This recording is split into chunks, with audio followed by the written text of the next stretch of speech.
Today, Ms. Rodriguez is coming into the clinic due to her concerns about her child's fluency.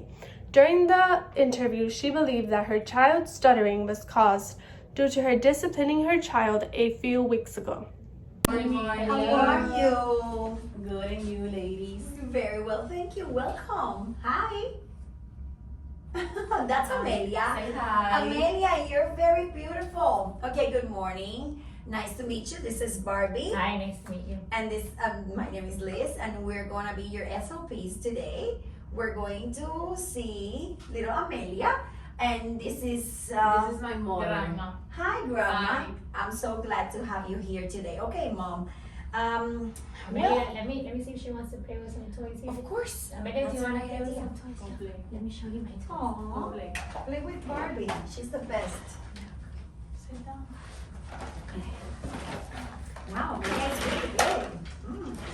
Okay, Mom. So, Miss Rodriguez, finally we can meet you. So, what is your concern? So, everything started about 4 weeks ago. I got home, super stressed from work, and I found this child with a Sharpie painting all over the walls. So, imagine how I could have felt. I started screaming, and she went to her room. And then, until 9, she spoke to me. She got a little bit stuck, but I didn't pay attention to that. I thought she was mad at me. Then, 4 weeks later, we're here. It's gotten really bad. Every time she talks to me, she will stare at me with her mouth open, waiting for the words to come out. She will also do this blinking. I've never seen her doing that. I have been telling her that she's getting stuck. Oh my god. So I think she's Great. Thank God Amelia has Grandma and you guys that you pay attention to every detail.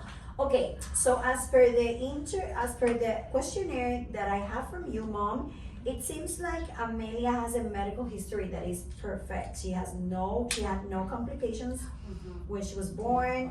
She passed her most recent hearing test, right? She's very healthy.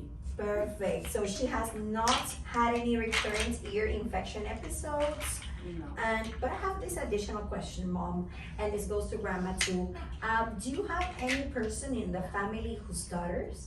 Not that I can remember. Okay. I do. I have a brother, Oh, Mom.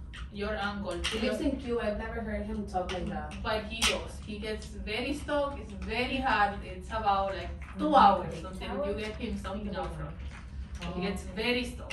I've never noticed. Okay, so it's Miss Rodriguez's uncle, right? Yes. Okay, perfect. Well, let me. Yeah. Okay, so look what we're going to do, Mom and Grandma. Today we're going to assess Amelia.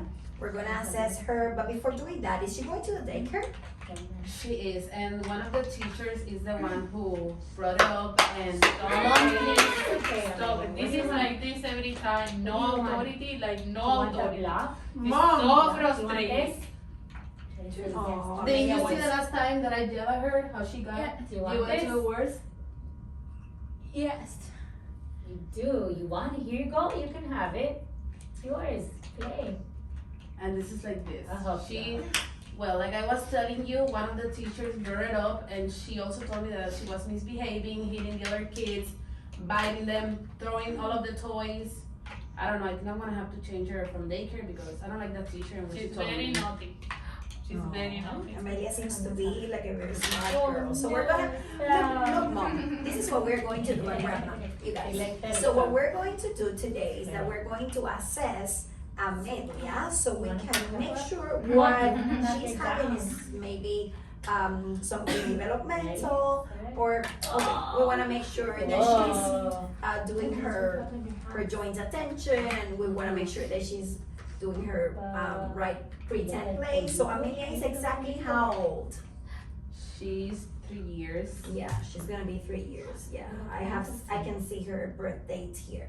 Okay, as I said before, we're gonna do the assessment, and we'll see you in a couple of minutes. Okay.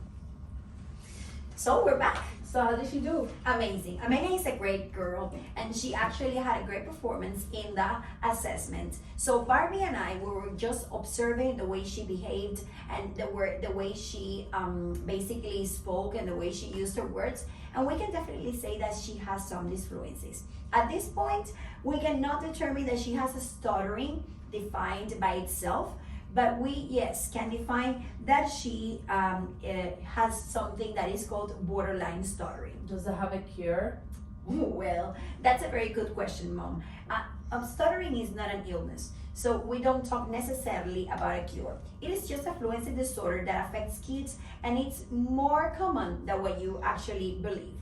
There is even a genetic component that can affect kids with stuttering. Actually, if there is a family member who previously stuttered or who stutters, so that is a risk factor for these patients. But one good thing about stuttering is that we talk about something that is called spontaneous recovery.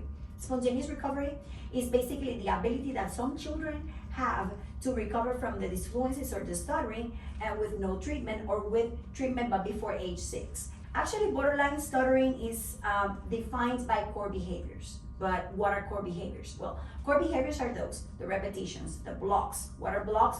The moment when a child tries to speak and they cannot continue or complete the sentence or the syllable or the word, that what you mentioned at the very beginning of the session. And basically, it's also defined by secondary behaviors. Those secondary behaviors are those movements that you called weird movements with the eyes or with the foot. And what else can I do at home? Yes, that's a very good question. So at home, the first thing you can do is try to promote the speech of your girl. Try to let her finish her sentences. Try to make her speak without pressure. And whenever she has some sort of disfluency, you can always teach her to breathe. Breathing is a great exercise for people who stutter. Thank you so much. You're very welcome, Mom.